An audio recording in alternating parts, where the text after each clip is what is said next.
Dieu éternel et puissant, Dieu majestueux, nous te bénissons et nous te sommes reconnaissants pour ce nouveau jour du vendredi 13 août. Seigneur, nous te prions afin que le sang de Jésus nous recouvre tout au long de cette journée. Roi de gloire, accorde-nous l'assistance de ton esprit, afin que le feu de ton esprit nous environne et nous enveloppe partout où nous nous retrouverons en cette journée. Accorde-nous également, Seigneur, l'assistance de tes anges, le ministère des anges dans nos vies. Seigneur, éloigne-nous du mal, garde nos vies dans ta présence. Nous voulons marcher avec toi tout au long de cette journée. Nous voulons être de plus en plus proches de toi encore en cette journée et nous voulons découvrir, Seigneur, toutes choses que tu veux nous enseigner, toutes choses que tu veux envoyer dans nos vies. Seigneur, sois avec nous tout au long de cette journée, marche avec nous, car ce n'est qu'en toi que notre vie est garantie. Béni sois-tu, Seigneur, magnifié sois-tu, élevé sois-tu. Dieu de bonté, nous avons besoin que ton esprit prenne le contrôle de ce temps de méditation. Saint-Esprit, au nom de Jésus, nous avons besoin que tu viens siéger pleinement tout au long de ce temps d'enseignement. Viens et enseigne nos cœurs. Viens afin que nos vies soient bénies. Merci Saint-Esprit pour ta présence ici à l'endroit où je me tiens et aussi pour ta présence à l'endroit où mes frères, mes sœurs, chacun se tient en suivant ce message. Nous te supplions de communiquer dans nos vies les grâces, les bénédictions, les trésors célestes prévus par notre Seigneur pour la vie de chacun de nous. Béni sois-tu, Seigneur éternel, gloire à toi, Seigneur Jésus, magnifié sois-tu, Saint-Esprit, merci Seigneur, et au nom de Jésus, Amen. Mes bien-aimés frères et sœurs, notre sous-thème pour aujourd'hui, c'est l'esprit de foi est une force conquérante et non une mentalité de kamikaze. C'est un sous-thème assez fort qu'il ne faut pas prendre à la va-vite. Voilà pourquoi je requiers notre attention pour que nous puissions le méditer calmement dans la présence du Saint-Esprit. Donc le sous-thème dit: l'esprit de foi est une force conquérante et ce n'est pas une mentalité de kamikaze. Qu'est-ce qu'une mentalité de kamikaze? Qu'est-ce qu'un kamikaze? Nous connaissons un peu l'histoire des kamikazes. Le mot kamikaze provient du fait que quelqu'un décide de se livrer en sacrifice pour tuer des gens et pour se faire tuer lui-même. C'est ça le kamikaze. Donc le kamikaze décide de perdre sa vie, de disparaître. Mais dans le même temps, il décide de tuer plusieurs personnes et il meurt avec plusieurs personnes. Donc c'est un grand criminel. Pourquoi? Parce qu'il tue des hommes et il se tue lui-même. Donc c'est un criminel qu'on ne peut pas appeler en justice parce qu'il est déjà parti lui aussi. Vous comprenez? C'est ça le kamikaze. Donc le kamikaze se livre en sacrifice. Et ce que vous remarquerez aussi, c'est que de l'autre côté, le conquérant, c'est aussi quelqu'un qui est appelé à se sacrifier. Donc le sacrifice est la chose un peu commune à ces deux. Le kamikaze se sacrifie, il perd sa vie il tue les autres et il disparaît. Et dans la vie de conquérant, de quelqu'un qui doit conquérir, qui doit vaincre, remporter des victoires, saisir les meilleures choses, il est aussi appelé à se sacrifier. Mais la différence, c'est que le kamikaze est un sacrifice mort, un sacrifice qui disparaît. Par contre, le conquérant est un sacrifice vivant. Faites la différence. Dans le livre de Romains au chapitre 12, l'apôtre Paul dit « Je vous exhorte par les compassions de Dieu à offrir vos corps comme un sacrifice vivant. » Donc, le conquérant, c'est quelqu'un qui est un sacrifice vivant, saint et agréable à Dieu. Donc, il se donne en sacrifice, mais il est vivant. Il ne va pas aller se tuer pour tuer les autres, non. Mais il est vivant. Donc, le conquérant se sacrifie pour obtenir plus de vie, pour amplifier la vie en lui-même. Vous me suivez?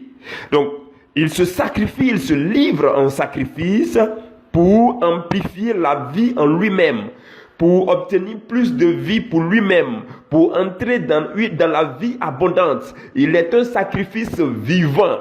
Et il obtient la vie pour lui-même et pour plusieurs autres personnes. C'est ça le conquérant. Le conquérant, il amplifie la vie en lui, il se sacrifie pour plus de vie, mais aussi il obtient la vie abondante, la joie, la paix, la véritable vie, l'abondance pour plusieurs autres personnes. Donc sa mission est bénéfique non seulement pour lui, mais aussi pour plusieurs autres personnes. Et à l'opposé, le kamikaze, dans sa mission, il perd la vie, il disparaît et il tue plusieurs autres personnes. Vous comprenez? Donc c'est ça qu'il faut comprendre. C'est ça qu'il faut comprendre déjà. Voilà pourquoi le Seigneur Jésus, qu'est-ce qu'il a dit? Il dit, je donne ma vie en sacrifice, je donne ma vie pour mes brebis.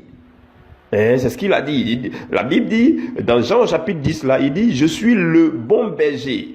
Le bon berger donne sa vie pour ses brebis. Il dit, je donne ma vie afin que vous ayez la vie et que vous soyez dans l'abondance. Vous comprenez? Donc, le conquérant donne sa vie et il reçoit lui-même la vie et il procure la vie à plusieurs personnes.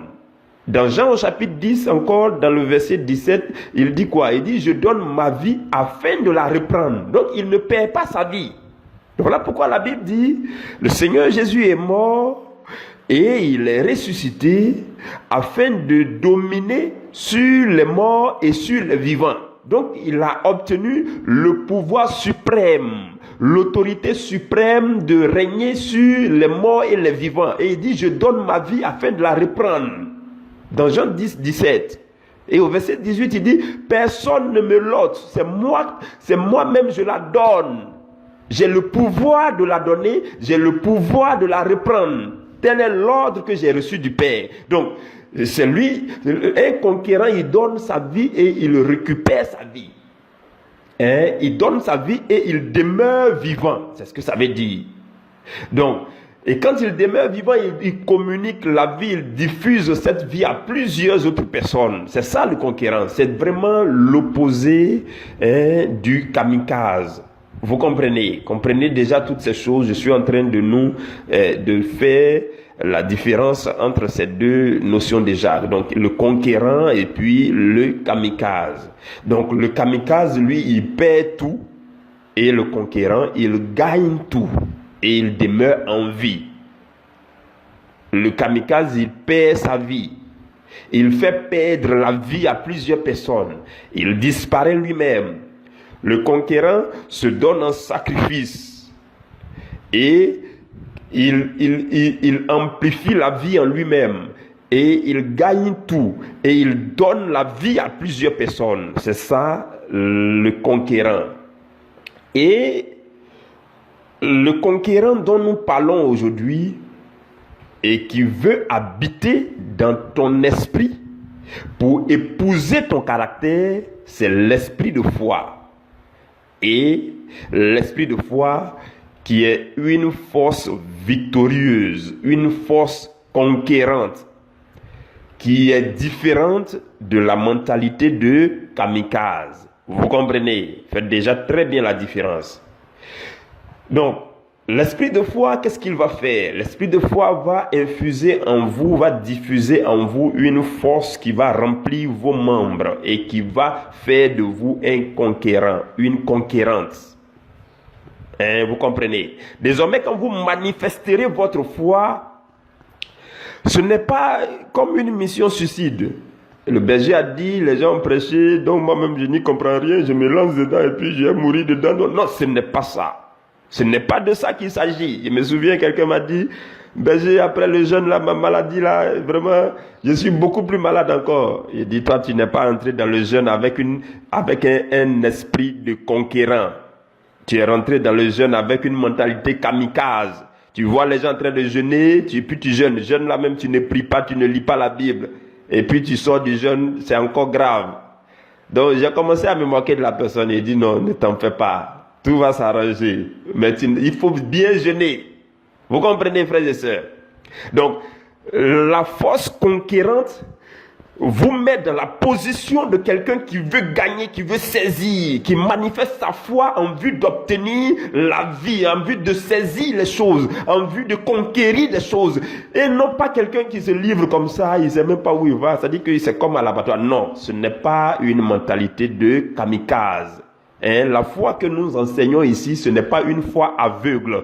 Voilà pourquoi dès le premier mois, au mois d'avril, on a parlé de la dimension de la foi éclairée. C'est une foi éclairée. Tu sais ce que tu es en train de faire, tu as suffisamment médité la Bible et les révélations de la parole ont été suffisamment infusées dans ton cœur. Quand tu respires la foi et que tu parles la foi et que tu marches la foi et que tu agis la foi, tu sais ce que tu fais. Tout cela est fondé dans la parole. Donc, tu sais que ce n'est pas, tu ne t'engages pas en tant que perdant. Non, tu t'engages en tant que gagnant. C'est ça la force conquérante. Vous comprenez? Vous comprenez? Donc, la foi dont nous parlons est une foi qui gagne. Ce n'est pas une foi qui perd. Donc, on ne se lance pas à l'aveugle. On ne se lance pas comme ça. Vous comprenez? Je ne vous conseille pas ça en tout cas. Vous pouvez vous lancer comme ça et puis ça va marcher. Mais en tout cas, je ne vous conseille pas de vous lancer comme ça. Je vous conseille d'avoir l'illumination, la claire vision des choses que vous êtes en train de faire, que vous voulez faire, que vous voulez proclamer, que vous voulez déclarer. Votre foi doit se manifester sur la base des choses qui sont en vous, que vous avez acquis provenant de la parole de Dieu. Vous avez compris? Le petit David avait une relation très intime avec Dieu dès son bas âge. Et Dieu a aimé son cœur. Parce qu'il affectionnait son troupeau, il affectionnait son petit troupeau dans l'ombre. Il pouvait lutter pour défendre une brebis lorsque cette brebis est attaquée par l'ours ou bien par le lion. Le Dieu a découvert son grand cœur. Vous comprenez? Donc, l'esprit de foi a été infusé en David. Et le caractère de David a épousé, est devenu conquérant. Voilà, David est devenu quelqu'un de conquérant. Il avait maintenant en lui, ses membres étaient remplis d'une force conquérante. Saül et ses soldats sont allés en guerre contre les Philistins. Et Goliath va se présenter pour les défier. Et le petit David va faire son apparition pour dire, moi je peux tuer Goliath. Quand vous regarderez la taille de David et que vous regarderez la taille de Goliath, comme votre taille et puis la taille de la situation qui s'est présentée à vous, vous allez tout de suite dire que c'est une mission suicide. Mais David a commencé à parler à partir du verset 45, 1 Samuel 17. La Bible dit que David a dit à Goliath, toi tu marches contre moi avec l'épée, la lance et le javelot, et moi je marche contre toi au nom de l'Éternel des armées, du Dieu d'Israël, du Dieu de l'armée d'Israël que tu as insulté. Et il continue pour dire au verset 46, aujourd'hui l'Éternel te livrera entre mes mains, je t'abattrai et je te couperai la tête. Aujourd'hui je donnerai les cadavres du camp des Philistins aux oiseaux du ciel et aux animaux de la terre. Et toute la terre saura qu'Israël a un Dieu. Et toute cette multitude saura que ce n'est ni par l'épée ni par la lance que l'Éternel sauve, car la victoire appartient à l'Éternel. Et il vous livre entre nos mains. Aussitôt que le Philistin se mit à un mouvement pour marcher au devant de David, David courut sur le champ de bataille. Vous voyez, il courut sur le champ, il n'a pas commencé à trembler, non. Il courut, selon ce qu'il a déclaré, il vit en fonction de ça, il attaque en fonction de ça. Donc on dit David courut sur le champ de bataille, à la rencontre du Philistin. Il mit la main dans sa gibecière, il prit une pierre et la lança avec sa fronde. Il frappa le Philistin au front, et la pierre s'enfonça dans le front du Philistin qui tomba le visage contre terre. Ainsi, avec une fronde et une pierre, David fut plus fort que le Philistin. Il le terrassa et lui ôta la vie sans avoir d'épée à la main.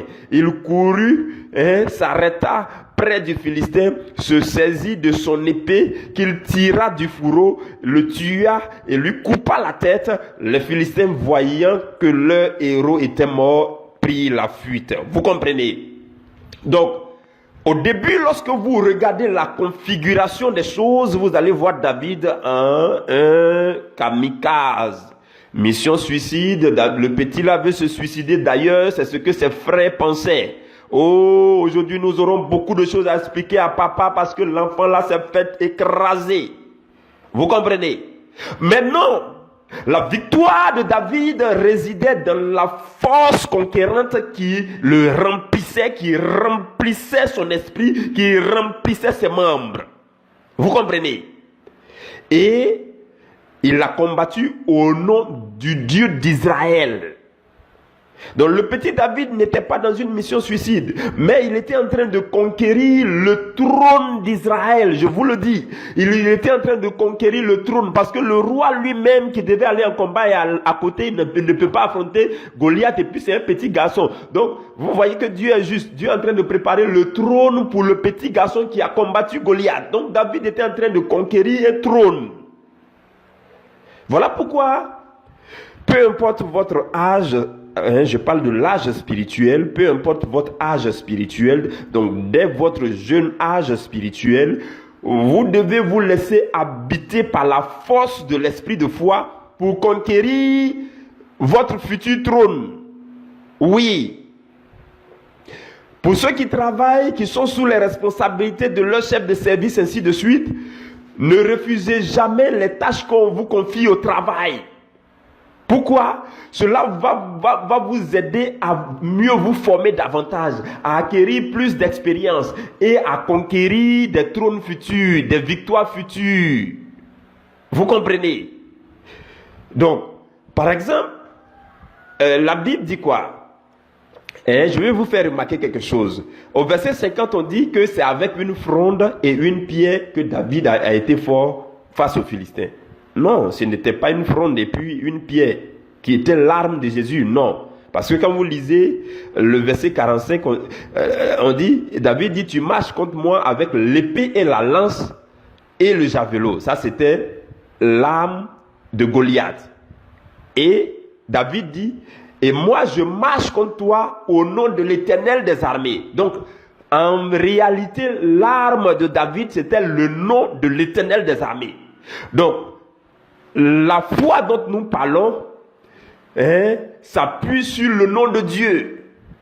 C'est au nom de Dieu, c'est une confiance totale en Dieu. Si nous parlons de force conquérante, bien-aimés frères et sœurs, je voudrais faire cette précision. Ce n'est pas une confiance en vous-même, non, c'est une confiance totale en Dieu, une confiance totale en Dieu, une confiance totale en la puissance de la parole de Dieu, une confiance totale en la puissance du nom de Jésus. Totale. Vous comprenez? C'est ce que David a fait. C'était ça, l'arme de David. Une force conquérante Une force conquérante encore, lorsque vous êtes habité par une force conquérante, elle va vous pousser à oser des choses que personne ne peut oser. Personne ne peut oser. Quand vous prenez l'histoire des trois petits garçons en Babylone, dans Daniel au chapitre 3, la Bible dit quoi? Shadrach, Meshach et Abednego, ils ont commencé à répondre au roi Nebuchadnezzar pour dire quoi? Ils ont dit, nous n'avons pas besoin de te répondre là-dessus. Parce que les gens leur ont dit, mais il faut que vous puissiez adorer la statue que le roi a montée. Et ils disent, voici, notre Dieu que nous servons peut nous délivrer de la fournaise ardente.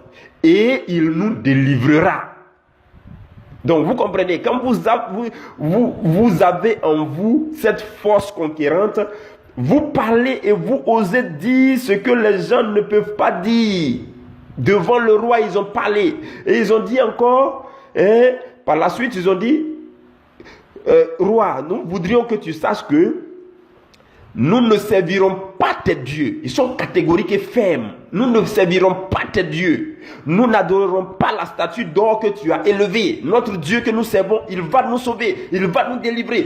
Même là où tu veux nous envoyer, il va nous délivrer. Daniel a fait la même chose. Il dit, moi, je vais prier mon Dieu d'Israël.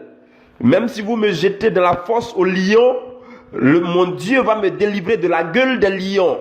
Vous comprenez? Donc, c'est une force conquérante. Et vous allez voir que dans Daniel 3, verset 27, la Bible dit que les petits garçons sont sortis indemnes. La Bible dit les satrapes, les intendants, les gouverneurs et les conseillers du roi se sont assemblés et ils ont vu que le feu n'avait eu aucun pouvoir sur le corps de ces petits garçons, de ces hommes.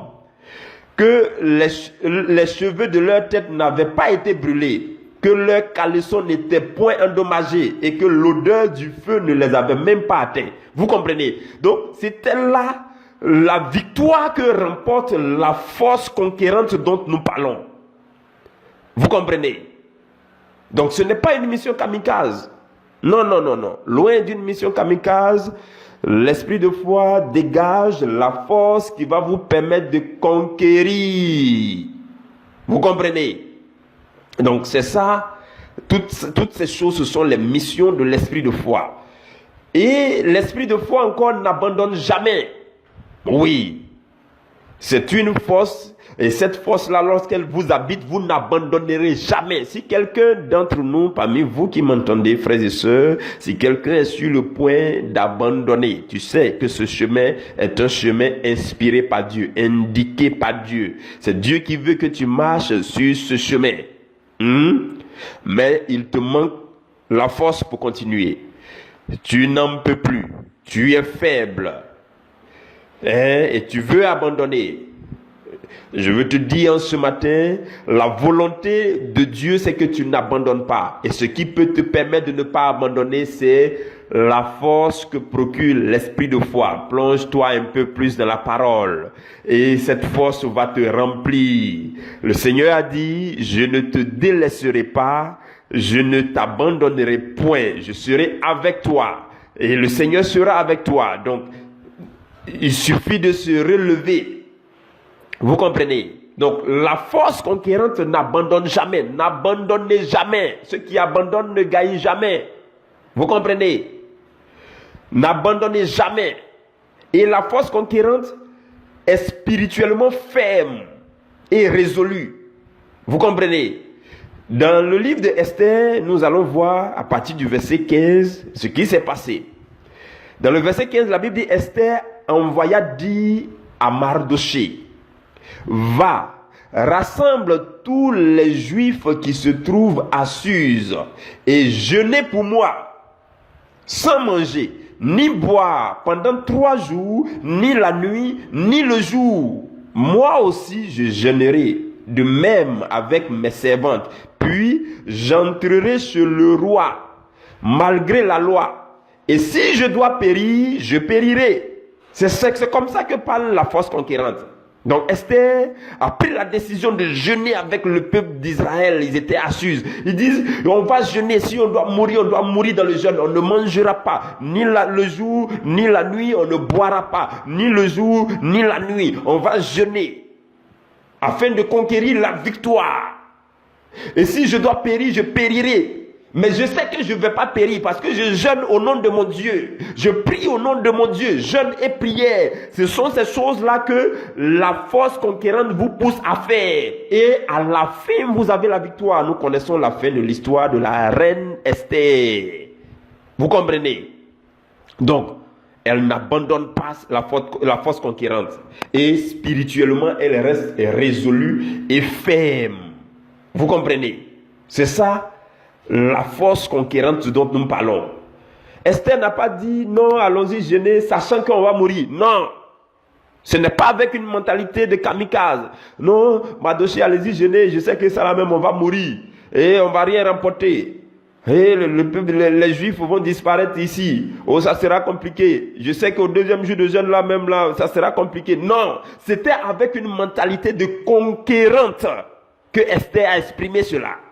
Elle savait que le Dieu d'Israël n'abandonne jamais. Lorsque tu jeûnes et que tu pries dans la présence du Dieu d'Israël, il te secoue toujours et tu es conquérant. Donc, la force conquérante nécessite que vous soyez spirituellement ferme et que vous ayez la mentalité de quelqu'un qui n'abandonne jamais. Vous comprenez? Dès lors que vous savez que ce chemin, c'est Dieu qui l'a tracé pour vous, n'abandonnez pas, s'il vous plaît. Vous comprenez? L'esprit de foi encore fait que ce qui effraie les autres, ça ne vous effraie pas. Souvenez-vous dans la barque avec les apôtres. Les apôtres, ils étaient tous effrayés, mais Jésus n'était pas effrayé parce qu'il était le détenteur de l'esprit de foi, de la force conquérante. Vous comprenez? Et dans le livre de Exode au chapitre 14, à partir du verset 14, la mer rouge s'est dressée devant le peuple d'Israël. C'était vraiment effrayant. C'était terrifiant cette situation. Mais la Bible dit, l'Éternel combattra pour vous. C'est de lui qu'on parle, frères et sœurs. La confiance en l'Éternel, parce que c'est l'Éternel qui combat. L'Éternel qui a combattu pour David, c'est lui qui combattra pour toi. L'Éternel qui a combattu pour le peuple d'Israël, c'est lui qui combattra pour toi. L'Éternel qui a combattu pour Shadrach, Meshach et Abednego, c'est lui qui combattra pour toi. L'Éternel qui a combattu pour Joseph, pour Daniel, c'est lui qui combattra pour toi. C'est l'Éternel des armées qui combat. C'est l'Éternel des armées, c'est sa force, c'est sa puissance qui se déploie. Vous comprenez, frères et sœurs? Donc, cela nécessite que nous ayons une confiance totale en l'Éternel des armées. Donc, dans Exode 14, 14, la Bible dit, l'Éternel combattra pour vous. Et vous, gardez le silence. Gardez le silence, ça veut dire arrête de murmurer. Arrête de tourner ton regard. Arrête de chercher un autre secours. Arrête de chercher une autre alternative. Non. Frères et sœurs, Dieu là, Dieu désire qu'il soit notre seule alternative. Vous ne pouvez pas regarder à Dieu, vous attendre à Dieu et puis vous attendre à un féticheur. Vous ne pouvez pas vous attendre au secours de Dieu et dans le même temps vous vous attendez au secours de marabout. Ça ne fonctionnera jamais. Dieu ne veut pas de plan B. Avec Dieu, il n'y a pas de plan B. Avec Dieu, on ne dit pas, donc si Dieu n'a pas pu faire, alors l'autre le fera. Si vous pensez comme ça n'aboutira jamais. Je vous le dis. Dieu, c'est Dieu. Dieu, c'est Dieu et c'est Dieu qui va me secourir. Le secours de Dieu est unique. Je m'attends au secours de Dieu. Si Dieu n'a pas pu faire, personne d'autre ne peut faire. Et la Bible dit que Dieu est le seul qui peut faire. Donc ma confiance est totalement en Dieu. Donc tu gardes le silence. Arrête de murmurer. Arrête de chercher ailleurs. Vous comprenez? Et il dit gardez le silence parce que l'Éternel fera quoi? Il combattra pour vous. Il faut continuer à marcher. Dans le verset 15, il a dit, dis au peuple d'Israël, marchez seulement. Marchez vers la mer rouge. On me dit, mais la mer rouge, j'ai l'habitude de marcher. Marchez seulement. Dans le livre de Josué, on dit, quand ils ont posé, les sacrificateurs ont posé leurs pieds dans le Jourdain, c'est là que l'eau a commencé à se séparer. Maintenant, si toi tu n'avances pas pour poser ton pied là-bas, comment est-ce que l'eau va se séparer? Vous comprenez? Il dit leur seulement de marcher. Quand ils seront en train de rentrer dans l'eau là, l'eau va se disperser et ils vont passer. Vous comprenez, frères et sœurs? Donc, c'est une force conquérante. L'esprit de foi dont nous parlons est une force conquérante. C'est une mentalité de victoire, de victorieux et non une mentalité de kamikaze. Que Dieu vous bénisse. Notre rendez-vous, c'est demain à la première heure.